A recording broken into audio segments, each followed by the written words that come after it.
Hello, YouTube viewers. This is my kind of end of transfer window update. I did one early on in the summer in June. You can watch if you're subscribing to my channel.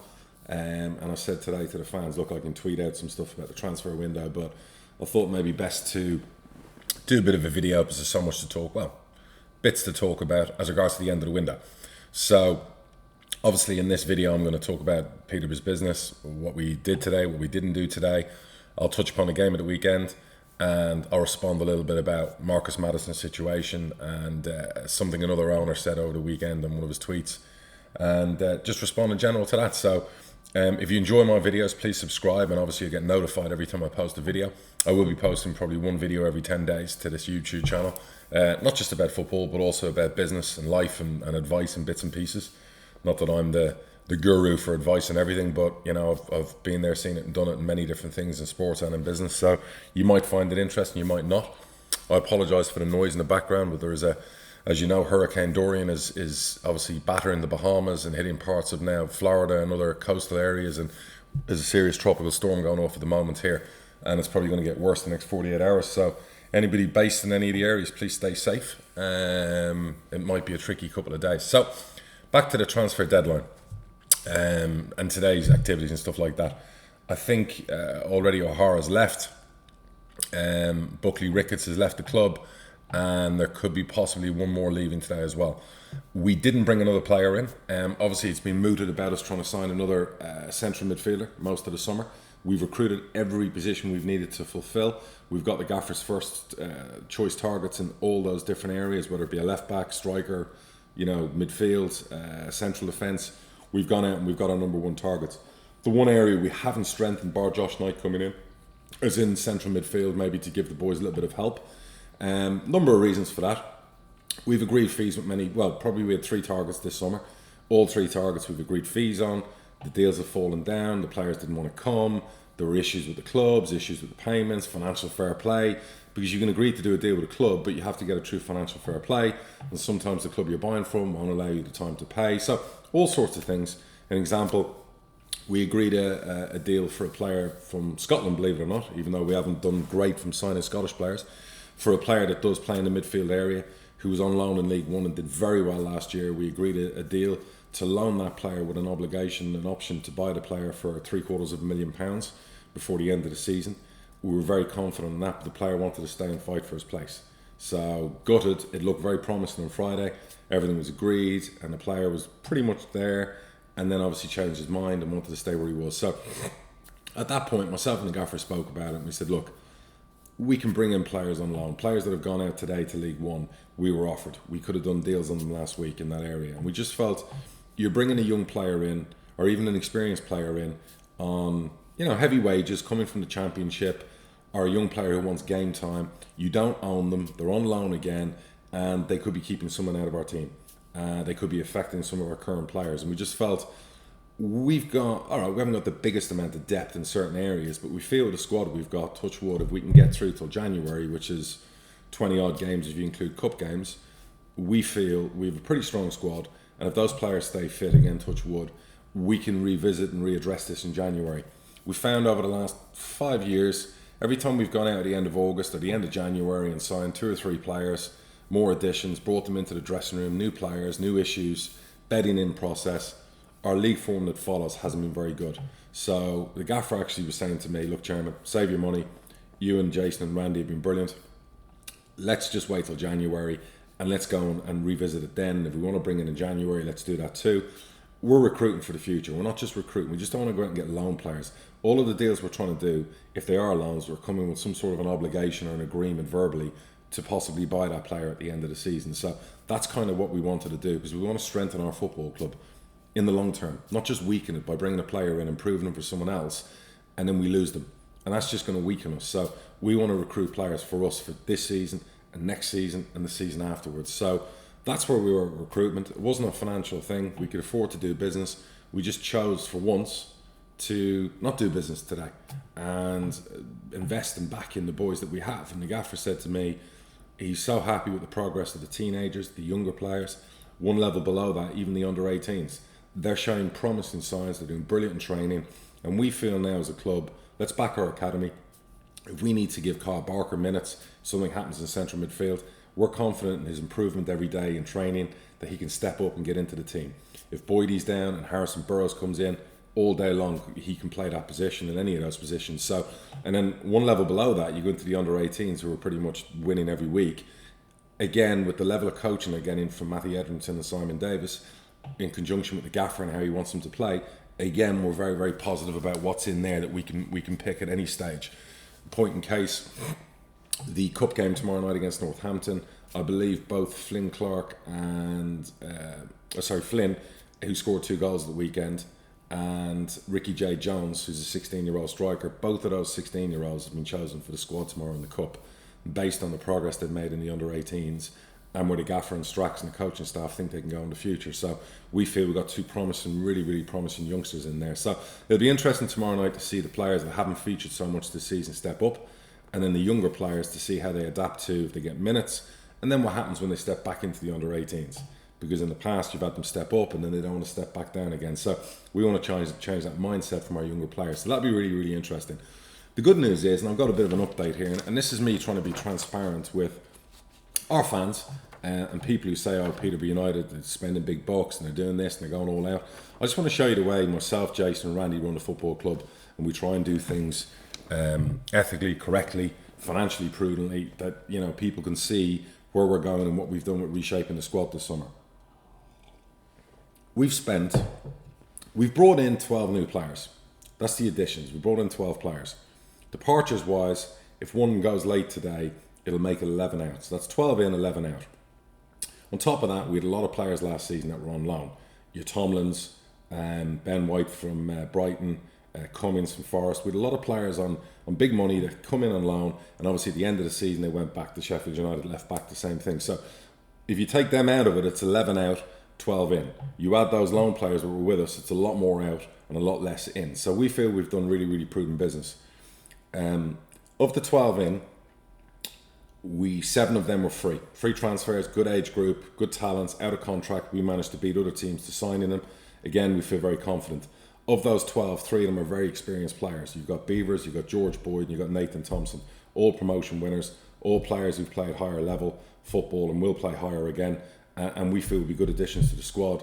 The rest of the balance to that squad of players is players that match our age criteria between 18 and 23. And also we've had Harrison Burrows step up, as has Kyle Barker from the U team, to become first year pros. So we feel the 12 additions are going to have strengthened us, and we feel the departures have strengthened us as well, because you can't have too many players hanging around the training ground. And where we were once 28, 29 players, we're now back down to the level of 21 to 22 players, which is a good number that the manager wants for the season ahead. We've spent in transfer fees approximately £1.4 million on reshaping the squad this summer. That gives people an idea of the investment we've made. Some people think we've spent more, some people think we've spent less. I wanted to be really clear there that we've spent obviously exactly that figure. That's what we've spent on transfer fees alone. Obviously on top of that, you've got signing on fees, you've got people joining on free contracts who get signing on fees, relocation, agents fees. There are more numbers to that, but from a transfer perspective, it's 1.4 million spent. We've recouped £735,000 in guaranteed transfer fees against that. So that's from your Goddins and other players leaving, players going out on loan. On top of that, we also have the options out there of players who've gone out on loan, if they become permanent for the clubs that have taken them, of potentially another £500,000 coming in transfer fees, which if that does happen, it pretty much cancels what we've spent. So what we've got going out and what we've got coming in pretty much level. If you want to say at the moment, let's just go off the 1.4 spent and the 730 grand brought in, there's a net spend on the current squad and reshaping the squad of about £630,000. That's what we've done. Obviously the deals we've done are over time, so again we've stayed within a budget, we've stayed within the parameters of financial fair play, and we feel we've done it really responsibly. Wages and everything else, when you look at the wages that have come in and the wages that have gone out, and you include last year's loan players that were on big money, and we had I think 6 loan players costing us nearly 19.5 grand a week just for those players alone, we're actually down 1,500 quid a week on our wage bill from last year. So our wage bill is reduced. That's another positive. We've invested in players, but our wage bill has gone down. The other thing that's gone down is our average age in our squad has gone down to 23 years and 6 months. We've gone down by a year. So we reduced the age of the squad, we've increased our asset base of the players and the type of players we brought in, we've reduced the wage bill by a small amount, And yes, we've spent probably a surplus in transfer fees, which is our biggest expenditure this summer. Our average wage per week has also gone down as opposed to last year. So we're correcting things we felt were wrong, as in age, cost, wages. We've put it all in the right place, and as of today, we feel really, really happy with the progress we've made in the transfer market. We've turned down nearly £7.2 million worth of bids for our players, if you include the players I've mentioned previously that we've had bids for. So we feel the asset base of our players has risen. When you see the players that have come in, you see the improvements, you see how the season goes on, you could see that our squad, our playing squad, will be worth considerably a lot more than the figure I've just mentioned that was offered for 4 players during the summer. So we feel we're on the right track to where we want to go. So that's the transfer market. That's where we are. Yes, some people will be disappointed we didn't bring in loan players or bring in just for the sake of signing somebody today. Over time, we'll guess whether or not we got it right or whether we got it wrong, but we've got to back the core group of players we've got. We feel we've got a really, really good squad. We feel it's got some real depth to it where it's needed, especially with the younger players. And we feel that over time, hopefully they'll improve. Nobody ever knows, but that's obviously the plan. You can see the building blocks. You can see everything that's in motion at the moment. You can see that we have a brand new back 5. We just had 3 clean sheets in a row. 8 of the starting 11 and the previous 3 wins weren't here last year. So these are players all getting to know each other. Momentum's key now. We have to have a consistent season. Winning at home is really important. It's what stopped us getting promoted or vying for promotion the last few seasons. If we can eradicate that home form we've had the last 3-4 years and get to the stage where we're winning over 60% of our home games, we feel we have a real chance this season. But there's a lot of big clubs in our league. We played one at the weekend. It was interesting, as I said to the gaffer before the weekend, this game will tell us whether we're pretenders or challengers. And that was really important. You play Ipswich, you play Sunderland. That tells you what you think of your squad and what it's, hopefully over the course of the season, you'll see us as challengers and not pretenders. But you never really know until March, April onwards. So we're in a good place as a club. We're in a healthy place financially. We're in a healthy place asset base wise. And we're in a healthy place with our young players. So myself and the partners, really have enjoyed this summer. It's been tough at times. Barry's done a magnificent job as well. It's been a really tiring job. So much so I've sent him off on one of his Elvis trips quite soon that he's going to take a break. But, at this stage now, that's the window done for us until January. And come January, it'll all start again. But the one thing I'll say is we won't be selling any star players in January. We want to see this season through. We want the squad to come to, the talent to come to the top. We want to compete for promotion. And we're done selling our best players unless it's necessary, unless release clauses are met, unless ridiculous money gets thrown at us or a player goes on strike. We want to be in a position where we keep the best talent we have and improve as a football club, which the natural progression is getting promoted to the Championship. So that's where we want to go. There are our ambitions. We're setting out our stall. Let's see where it takes us. We can only try our best as owners and put our best foot forward. And Jason and Randy and myself have done that this summer to the best of our ability. So that's the transfer market. I'll let the fans decide how they want to grade it and where we are and what we've done, or mistakes we've made, or people we've let go. We've done the best business we feel we can for this summer, and again we'll revisit in a few months' time. Moving on from the weekend, the crowd was brilliant. It was electric. I just want to address the Marcus situation. Everyone knows Marcus is out of contract, obviously, in 10 months' time. I met with him recently. We spoke about a 3-4 year contract. There's one on the table for him. I could feel he wasn't 100% invested in signing it at that time. I understood why. There was no criticism on him. There was no pressure. There was no heavies throwing him in the boot of a car like last time. I'm joking. And I just said to him at the end, look, let's do this then. You write your own ticket. You've got a year left. If you have the best season of your life and you're the best player in this league by a mile, and we get promoted, it's win-win for everyone. It's a win-win that our club's in the Championship, and it's a win-win that every club in the Championship will want to sign him.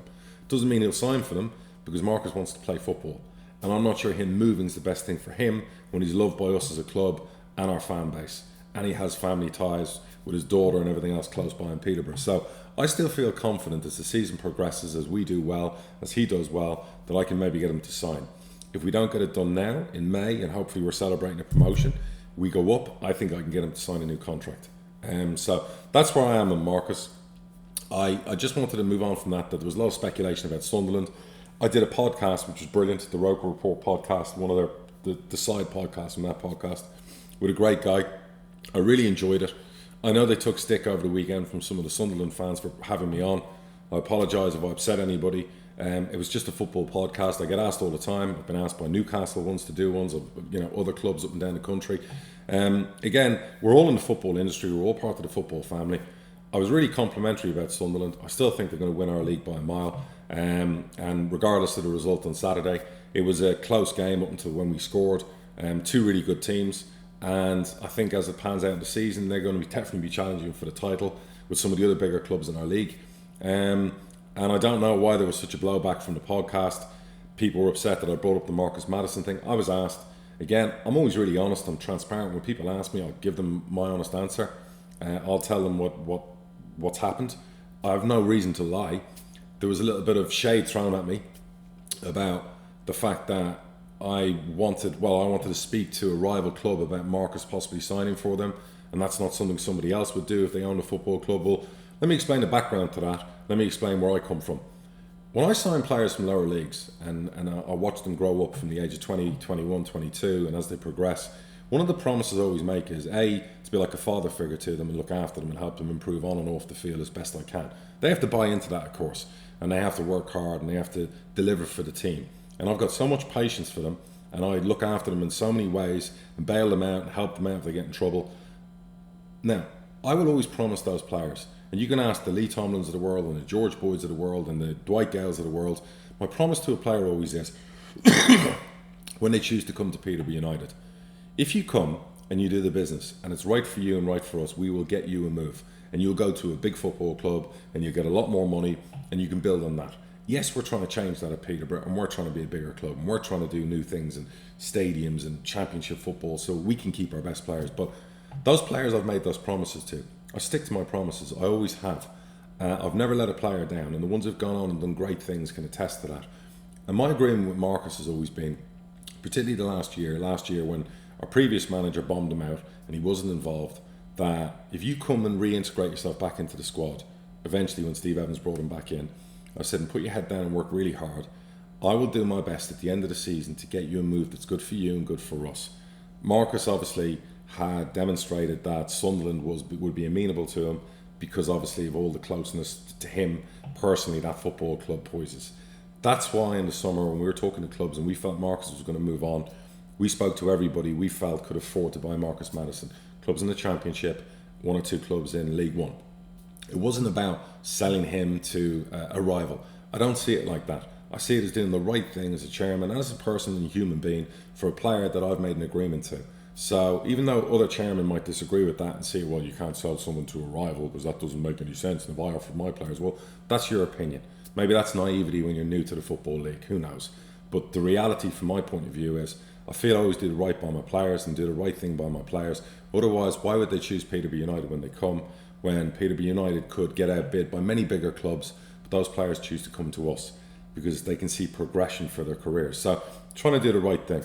It didn't work out. He's staying with us for the season. It's not a financial thing. We could have easily cashed in and taken £1 million from somebody in the summer. We turned it down, and we were always comfortable that if nobody met his release clause, he stays. He's happy staying. We're happy with him staying. We'll write the money off if we have a great season, and that's the way we feel. So someone comes in January and makes a bid, we'll say no. So he has the release clause. It's there until he signs a new contract. We're all very comfortable with that. So I just wanted to clear up that bit, and just from the point of view of other people saying you would never offer your best players to a rival. When it comes to players, their personal feelings, their personal lives, I'll always do what's best for them. I've done it in the past. I'll do it in the future. It's not always just about league form and league position. These players, to me, a lot of them are like family, and I've always treated them that way, and that's why you see so many of them, when they finish their careers, they come back and do coaching. One's become a manager for me. They've worked for us. They come to me for advice. I had one a couple of days ago do the same. That's just who we are as a football club. I'm not going to change. I'm certainly not going to apologise for being that way.